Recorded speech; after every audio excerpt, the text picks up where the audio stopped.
अनीता के 3 बच्चे हैं, एक लड़की जो 18 साल की है और 2 लड़के जिसमें एक 12 साल का है और दूसरा 15 साल का। एक दिन अनीता के पर्स में से 3000 रुपए चोरी हो जाते हैं। घर में उसके बच्चों के अलावा कोई और नहीं था। अनीता तीनों से पूछताछ करती है, तुम लोग कल रात क्या कर रहे थे? बेटी बोलती है, माँ मैं तो कल रात भर अपने कमरे में पढ़ाई कर रही थी, मैं चोरी कैसे कर सकती हूँ? बड़ा बेटा बोलता है, कल मेरे दोस्त राकेश का बर्थडे था ना, इसलिए हम सभी मिलकर पब में रात भर पार्टी कर रहे थे, मुझ पर शक करना बेकार है माँ। छोटा बेटा बोलता है, मैं तो कल रात 8 बजे ही सो गया था, आपने ही तो खाना खिलाकर सुलाया था मुझे। तीनों की बातों को सुनते ही अनीता को समझ आ जाता है कि उसके 3000 रुपए किसने चुराए हैं। क्या आप समझ पाए? आंसर देखने से पहले अपना आंसर कमेंट करके बताइए।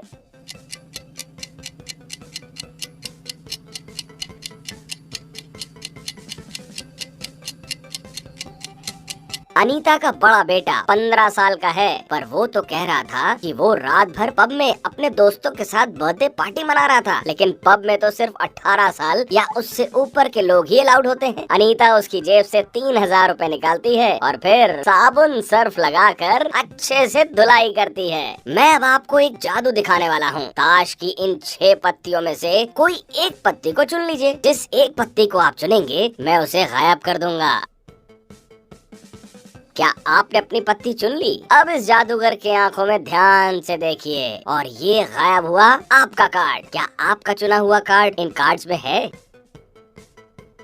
नहीं जी, हाँ ना मजेदार। ध्यान से सुनना। शहर में एक औरत बच्चों को किडनैप कर रही थी। पुलिस को पता लगता है कि किडनैपर एक दिमागी मरीज है। आगे की कड़ी छानबीन पर पुलिस को 3 लोगों पर शक जाता है जो दिमागी मरीज थे। अंजलि कहती है, सर मैं दिमागी मरीज हूँ, लेकिन मुझे सिर्फ गंदगी से डर लगता है, मुझे हर चीज एकदम साफ चाहिए। शोभा कहती है, सर मुझे कीड़े मकोड़ों से डर लगता है, लेकिन दिमागी बीमारी मुझे बचपन से है। श्वेता कहती है, मुझे अंधेरे से बहुत डर लगता है सर, बाकी मैं एक नॉर्मल इंसान हूँ। पुलिस ऑफिसर बारी बारी से उन तीनों लेडीज के घर जाते हैं। ये है अंजलि का घर,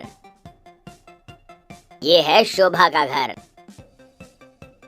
और ये है श्वेता का घर। तीनों के घरों को देख ऑफिसर साहब समझ जाते हैं कि कौन झूठ बोल रही है। पर क्या आप बता सकते हैं? आंसर देखने से पहले अपना आंसर कमेंट करके बताइए।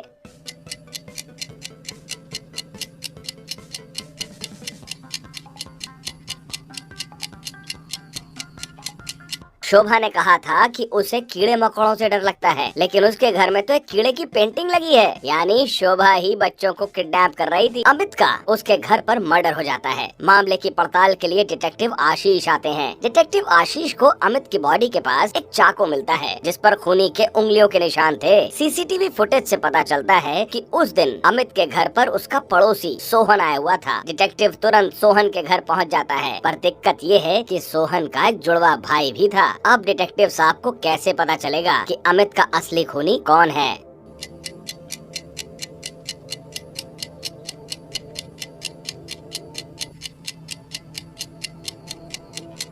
दोनों भाई एकदम एक जैसे दिखते हैं, लेकिन दोनों के फिंगरप्रिंट्स एक नहीं हो सकते। डिटेक्टिव को चाकू पर उंगलियों के निशान मिल गए थे। डिटेक्टिव उन उंगलियों के निशान से खूनी का पता लगा लेते हैं। अगर आपका जवाब भी यही था तो इस वीडियो को एक लाइक कर दीजिए। इस पहेली को सिर्फ तेज दिमाग वाले ही क्रैक कर पाएंगे। अभिषेक के पास 3 गाय हैं। पहली गाय सुबह शाम 3-3 लीटर दूध देती है, दूसरी गाय सिर्फ शाम को 7 लीटर दूध देती है और तीसरी गाय सुबह और शाम 4-4 लीटर दूध देती है। अभिषेक को कौन सी गाय सबसे ज्यादा दूध देती है? ए, बी या सी? ये जितना आसान दिख रहा है उतना आसान है नहीं।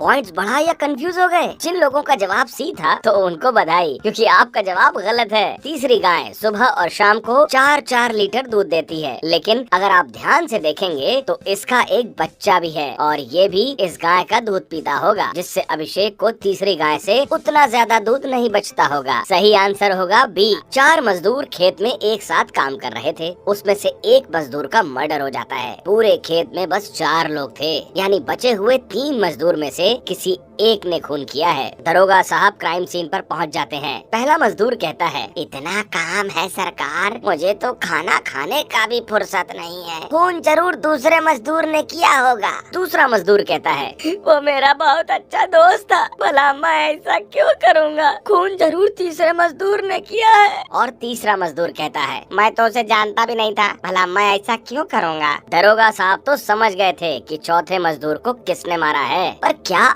आप समझ पाए? इस केस का सुराग वीडियो में ही है, तो आप चाहें तो पूरे मामले को फिर से अच्छे से देख सकते हैं।